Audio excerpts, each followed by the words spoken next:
یہ بات دماغ میں بٹھا لیں کہ شیطان بعض لوگوں کے دلوں میں خیال ڈالتا ہے پہلے گناہ کر لو پھر نیکیاں کر لینا، پہلے موج کر لو پھر توبہ کر لینا. آج بھی لوگوں کو شیطان یہ سمجھا رہا ہوتا ہے یار جوانی ہے نا، جوانی میں مزے کر لو پھر بڑھاپے میں اللہ اللہ ہی کرنا ہے، بس ایک پرٹیکولر ٹائم کے بعد میں نے توبہ کر لینی ہے. ابھی ذرا پیسے کما لوں، مجھے پتا ہے جھوٹ بول رہا ہوں، مجھے پتا ہے سود کھا رہا ہوں، مجھے پتا ہے میں رشوت کے پیسے لے رہا ہوں، مجھے پتا ہے میں حرام کما رہا ہوں، مگر تھوڑے جمع ہو جائے پھر توبہ کر لوں گا. شیطان دماغ میں یہ تھیوری سب کے ڈالتا ہے، اور اس کا نتیجہ یہ ہوتا ہے کہ یاد رکھیے گناہ کا انجام نیکی نہیں ہوتا، ہلاکت ہوتا ہے. کچھ کو شیطان کہتا ہے نا بس اگلے مہینے سے نماز شروع کر دیں گے، ابھی رمضان میں پورے روزے مت رکھ، آدھے رکھ لے اور آدھے بعد میں رکھ لینا. شیطان گناہ کرواتا ہے، نیکیاں چھڑواتا ہے اور امید یہ دلواتا ہے بعد میں کر لینا. یاد رکھیے گناہ کا انجام نیکی نہیں، ہلاکت ہوتا ہے. قرآن فرماتا ہے فَأَهْلَكْنَاهُمْ بِذُنُوبِهِمْ، پھر ہم نے ان کے گناہوں کی وجہ سے انہیں ہلاک کر دیا. یعنی جتنی پہلی قومیں ہلاک ہوئی ہیں نا، عذاب جو آئے ہیں جو آپ قرآن میں بھی پڑھتے ہیں، ان کی ہلاکت تک لے جانے والی چیزیں کیا تھیں؟ وہ گناہ ہی تو تھے. تو پتا چلا کہ یہ نہیں ہوتا کہ کوئی گناہ کرے گا تو نتیجے میں اسے عبادت کی توفیق مل جائے گی، بلکہ گناہ کا انجام ہلاکت ہوتا ہے. کسی نے بڑے کمال کی مثال سے گناہ کو سمجھایا کہ گناہ ایسے ہے کہ ڈھلان، آپ نے دیکھا ہوگا پہاڑ کی ڈھلان سے یا کسی بہت بڑی ڈھلان سے آپ اتر رہے ہوں تو ایک قدم آپ اٹھاتے ہیں باقی خود ہی قدم اٹھنا شروع ہو جاتے ہیں، آپ رک ہی نہیں پاتے، ایک کے بعد دوسرا بہت تیزی سے انسان نیچے آتا ہے. فرمایا گناہ ایسا ہی ہے، ایک کرو اب اس کے بعد بندہ رکتا ہی نہیں ہے، پھر دوسرا پھر تیسرا، پھر عادت پڑ جاتی ہے. یہ نہیں ہوتا کہ آپ اسٹاپ ہو جائیں گے کہ یار ابھی 10 سال گناہ کر لوں پھر توبہ کر لوں گا، نہیں، گناہوں کی لت لگ جاتی ہے. اب برسیسا پر بھی اس ظالم نے اٹیک کیا کیا کہ ایک گناہ کر لے پھر اس کے بعد تیری عبادت بہت اوپر چلی جائے گی. برسیسا اس کی باتوں میں آ گیا، کہتا ہے اچھا بتاؤ تو صحیح کیا گناہ کروں؟ کہتا ہے ایسا کرو بدکاری کر لو. کہتا نہیں یہ تو بہت بڑا گناہ ہے، نہیں میں نہیں کروں گا. کہ ایسا کرو پھر قتل کر لو. کہتا نہیں قتل تو بہت بڑا گناہ ہے، میں نہیں کروں گا. اچھا ایسا کرو اب شراب پی لو. کہتا ہاں یہ نسبتاً چھوٹا گناہ ہے. بدقسمتی سے اس برسیسا نامی عبادت گزار نے شراب پی. اب جب شراب پی تو شراب تو نشہ لاتی ہے، مت مار دیتی ہے، بدحواس کر دیتی ہے، اپنے پرائے کی تمیز ختم کر دیتی ہے، ماں اور بیٹی اور بیوی میں فرق ختم کر دیتی ہے. جب شراب پی تو بدہوش ہو گیا. اب اس نے بدکاری کی. اب جب بدکاری کی تو خیال آیا کہ یہ تو سب کو پتہ چل جائے گا، تو اب اس نے قتل بھی کر لیا. ایک گناہ کیا، وہ کہا نا رب ایک کے بعد ایک قدم رکتا نہیں، گناہ کی طرف جو قدم بڑھے عموماً وہ بڑھتے چلے جاتے ہیں. اب کیا ہوا؟ یہ سنگین جرم تو ہو گیا. اب حکومت کو پتہ چل گیا، برسیسا گرفتار، قتل کا جرم، بدکاری کا الزام. جج نے حکم دیا کہ پھانسی چڑھا دو. بالکل پھانسی کے تختے پر جب پہنچتا ہے تو اب پھر شیطان آتا ہے میں تمہیں بچا سکتا ہوں. کیسے بچوں گا؟ ایسا کرو کہ تم مجھے سجدہ کرو، اللہ کا انکار کرو، مجھے سجدہ کرو، میں تمہیں بچا لوں گا. اب گناہ کر کر کے دل ایسا سیاہ ہو گیا تھا کہ 200 سال عبادت کرنے والا پھانسی کے تختے پر شیطان کو سجدہ کرتا ہے اور اب اس کا تختے پر اس کا جسم جو ہے وہ لٹکا دیا جاتا ہے اور یہ بدبخت مرتد ہو کر بے ایمان ہو کر دنیا سے جاتا ہے. الامان والافیز. اب ذرا غور کیجئے، اس کا انجام گناہوں کی رغبت اور شیطان کا وار. کوئی اپنے آپ کو محفوظ نہ سمجھے، کوئی اپنے آپ کو مضبوط نہ سمجھے کہ یار میں نمازی، میں حاجی، میں امامے والا، میں داڑھی والا، میں مدرسے میں پڑھنے والا، میں مدرسے میں پڑھانے والا، میں اجتماع میں آنے والا، میں بیان کرنے والا.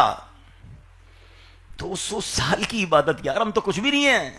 اور یہ ایک واقعہ نہیں، اگر میں ایسے واقعات بیان کروں، بلکہ خود قرآن مجید میں واقعہ موجود ہے. بلعم بن باعورہ، یہ کون تھا؟ یہ وہ شخص تھا جو مستجاب الدعوات تھا. اس کا مرتبہ یہ تھا کہ زمین پر کھڑے ہو کر اوپر دیکھتا تو لوح محفوظ کو دیکھ لیتا تھا. اور اس شخص کا خاتمہ قرآن بیان کرتا ہے، طویل واقعہ ہے. مال کے لالچ میں، عورت کے لالچ میں بنی اسرائیل نے اس کو راضی کیا کہ حضرت موسیٰ کے خلاف بد دعا کرو، کیونکہ تم تو جو دعا کرتے ہو قبول ہو جاتی ہے، بد دعا کر دو کہ حضرت موسیٰ اور جن کی قوم ہلاک ہو جائے۔ مال کے لالچ میں وہ بدبخت اللہ کے نبی کے خلاف بد دعا کرنے چلا، زبان لٹک کر باہر آئی، بد دعا کرتا، حضرت موسیٰ کے بارے میں الفاظ نکلتے تھے اپنے بارے میں، اور کفر پر اس پر خاتمہ ہو گیا۔ تو یہ نہیں سوچنا ہے کہ یار نہیں یار میں محفوظ، میں تو حج کر کے آ گیا نا، میں تو عمرہ بھی کر لیا، میں نے تو اتنی شادیاں کروا دی، میں تو روز تہجد پڑھتا ہوں، میں تو نمازیں پڑھتا ہوں۔ عبادت ضرور کرنی ہے، مگر شیطان کے واروں پر نظر بھی رکھنی ہے، اللہ سے مدد بھی مانگنی ہے۔ ہاں، آپ سب کو ایک حدیث یاد ہوگی، انما الاعمال بالنیات۔ کیا مطلب ہے اس کا؟ اعمال کا دار و مدار نیتوں پر ہے، ماشاءاللہ سب کو یاد ہے۔ مگر ایک اور حدیث ہے، انما الاعمال بالخواتیم، اعمال کا دار و مدار خاتموں پر ہے۔ کیا مطلب ہوا اس کا؟ جتنے حج، جتنے عمرے، جتنی نمازیں، جتنے روزے، جتنے صدقے، جو بھی نیکیاں، یہ کام کب آئیں گے؟ جب خاتمہ ایمان پر ہوگا۔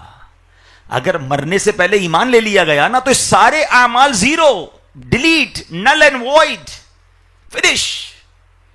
تو فکر کیا کرنی ہے؟ ایمان بچانا ہے، شیطان سے بچا کر اپنا ایمان لے جانا ہے۔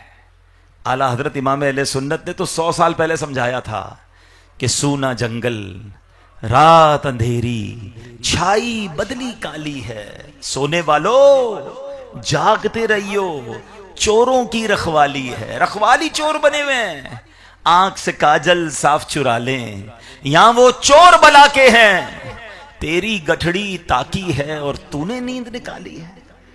تیرے ایمان پر نظر ہے ان کی، چھیننا چاہتے ہیں، اور تو آرام کر رہا ہے، غفلت میں بیٹھا ہوا ہے، مال کمانے میں لگا ہوا ہے، کھیل کود میں لگا ہوا ہے۔ سب سے قیمتی چیز جو میرے اور آپ کے پاس ہے وہ ہمارا ایمان ہے، اور اس کی فکر کرنی ہے۔ بہرحال میرے پیارے اسلامی بھائیوں، اس واقعے میں ہمیں بہت ساری باتیں سیکھنے کو مل رہی ہیں۔ ایک بات، جو برسیسا نے ایک گناہ کو ہلکا جانا نا، یا چلو شراب پی لیتے ہیں، قتل نہیں کیا، بدکاری نہیں کی، مگر شراب نے سارے گناہ کرا دیے۔ تو دو باتیں ہیں۔ پہلی بات، کسی گناہ کو ہلکا نہ جانے کہ چلو یار یہ چھوٹا ہی گناہ تو کر رہا ہوں، نہیں، ہمیں نہیں معلوم کہ کون سا گناہ اللہ کی نافرمانی کا سبب بن جائے۔ اللہ کریم چاہے تو بہت تھوڑے عمل پر اپنے کرم سے بلا حساب بھی جنت میں داخل کر دے، اور وہ نکتہ نواز ہے تو چھوٹے سے گناہ پر پکڑ بھی لیتا ہے۔ معافی مانگ، چھوٹا گناہ کوئی نہیں ہے۔ پہلی بات سیکھنے کو یہ ملی۔ دوسری بات کہ برسیسا نے شراب پی، شراب کو احادیث میں ام الخبائث کہا گیا۔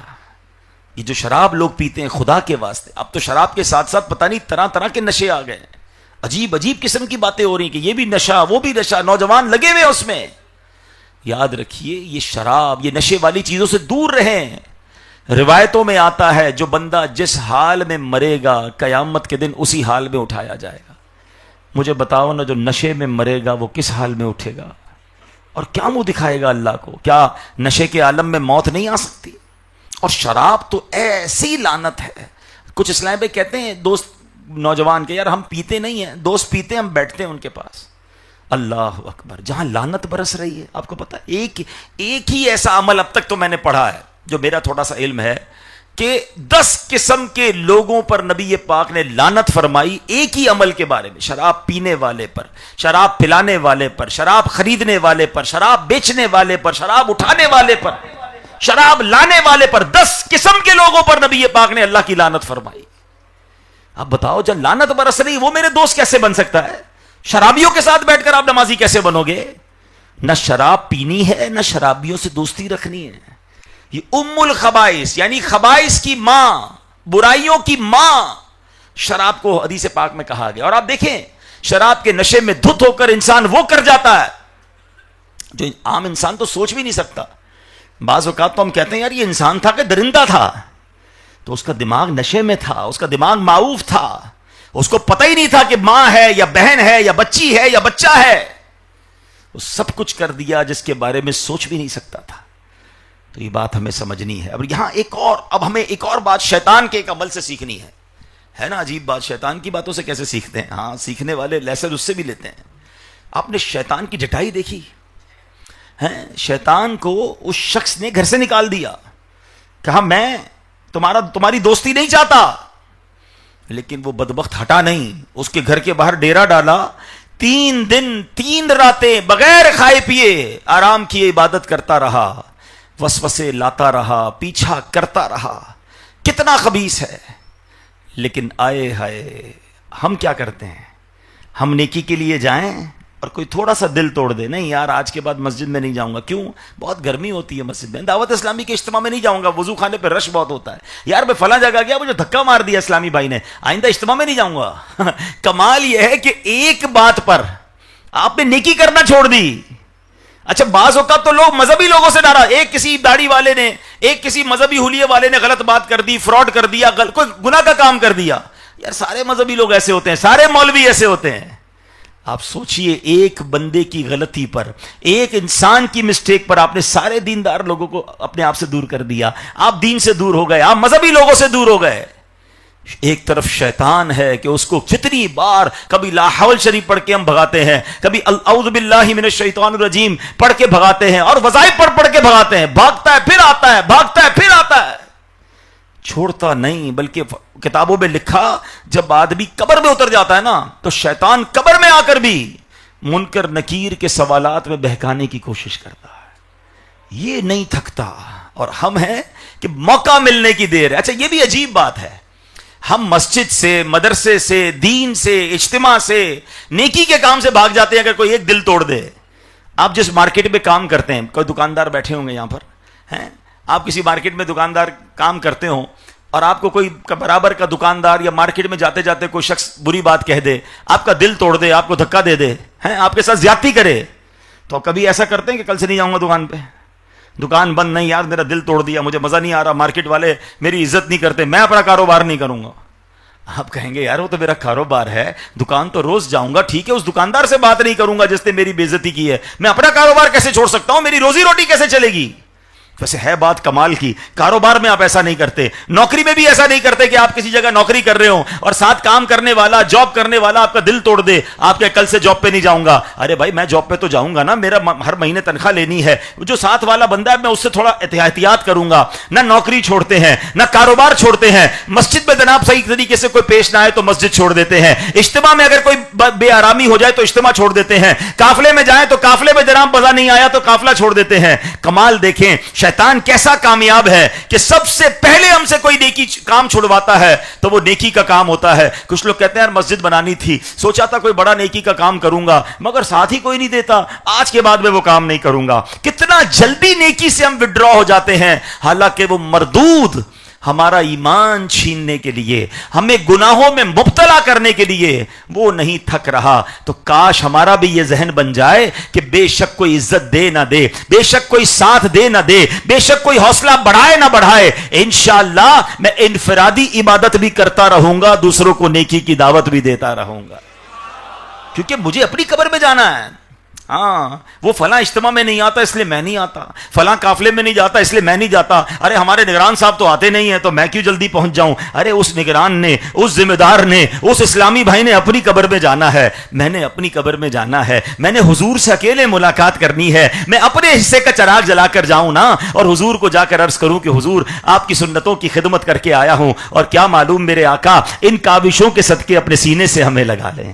ہمیں کیا ضرورت ہے کہ کون آ رہا ہے کون نہیں کر رہا، کون ساتھ دے رہا ہے کون ساتھ نہیں دے رہا۔ اللہ والے جو ہوتے ہیں نا ان کو مشکلات سامنے کھڑی کی جاتی ہے مگر وہ صبر کے ساتھ، استقامت کے ساتھ کام کرتے ہیں اور پھر پوری دنیا میں کام کر کے دکھا دیتے ہیں۔ داتا حضور ہمارے پاس موجود ہیں۔ اے لاہور والو، کیا داتا جب یہاں آئے تھے تو سارے لاہور نے استقبال کیا تھا؟ ایسا نہیں ہوتا، اللہ والوں کو بھی ستایا گیا۔ غریب نواز کی ہسٹری تو پڑھو، خواجہ غریب نواز جب ہندوستان گئے تو نہ آپ کو کوئی بیٹھنے دیتا، نہ آپ کی کوئی عزت کرتا، بلکہ آپ کو جہاں بیٹھتے وہاں سے اٹھا دیا جاتا۔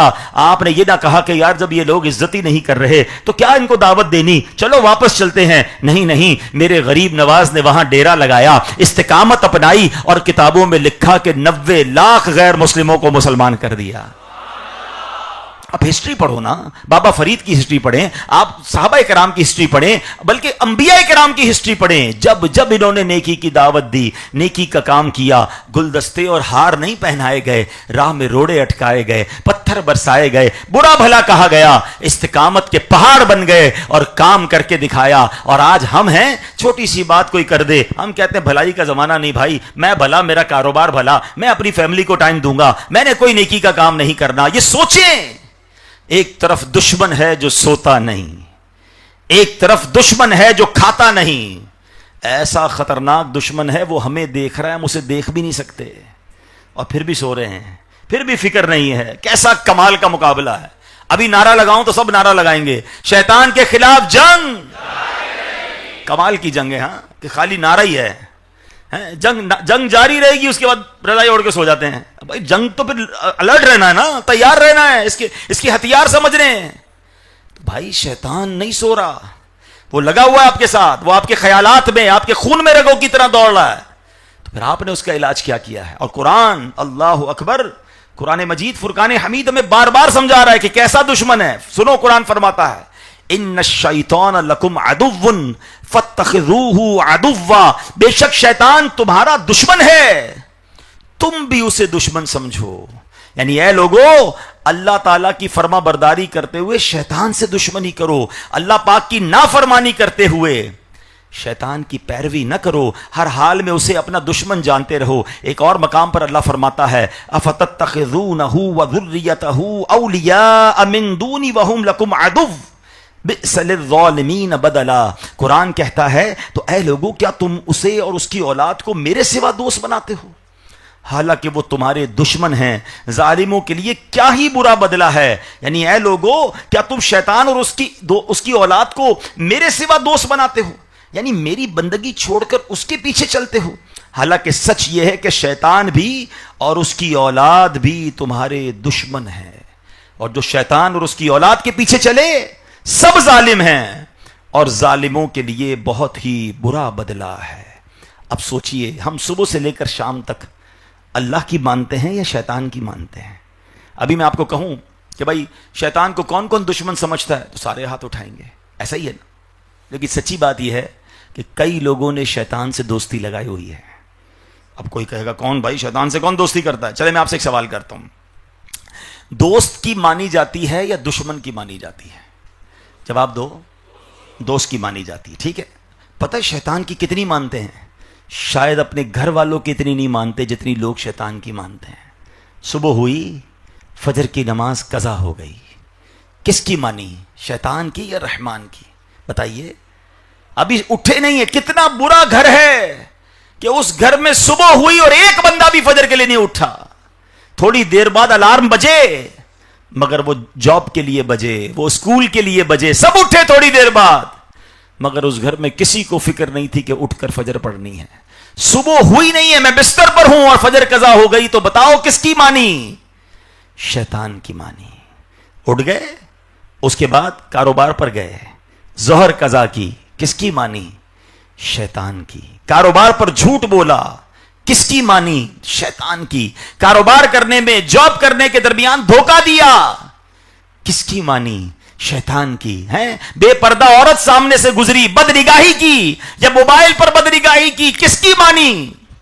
شیطان کی. عصر قضا ہو گئی, کس کی مانی؟ شیطان کی. مغرب قضا ہو گئی, کس کی مانی؟ شیطان کی. رات گھر آئے, ٹائم تھا مگر عشاء نہیں پڑی, کس کی مانی؟ شیطان کی. پھر گھر والوں کے سامنے ٹی وی کھولا اور نہ جانے کیا کیا دیکھا جو نہیں دیکھنا تھا, کس کی مانی؟ شیطان کی. یار اتنی باتیں تو ماں باپ کی بھی نہیں مانی ایک دن میں, جتنی شیطان کی مانی. بتاؤ اس سے پکا دوست ہے کوئی؟ قرآن کہہ رہا ہے کہ اگر ان کو دوست بنایا تو تم ظالم ہو, اور ظالموں کا برا بدلہ ہے. دوست تو اللہ کو بنانا تھا, بنا شیطان کو بیٹھے. زبان سے کہہ رہے شیطان دشمن ہے, جنگ جاری رہے گی. ارے پکی دوستی لگائی ہوئی ہے, وہ جو چاہتا ہے کروا دیتا ہے ہم سے.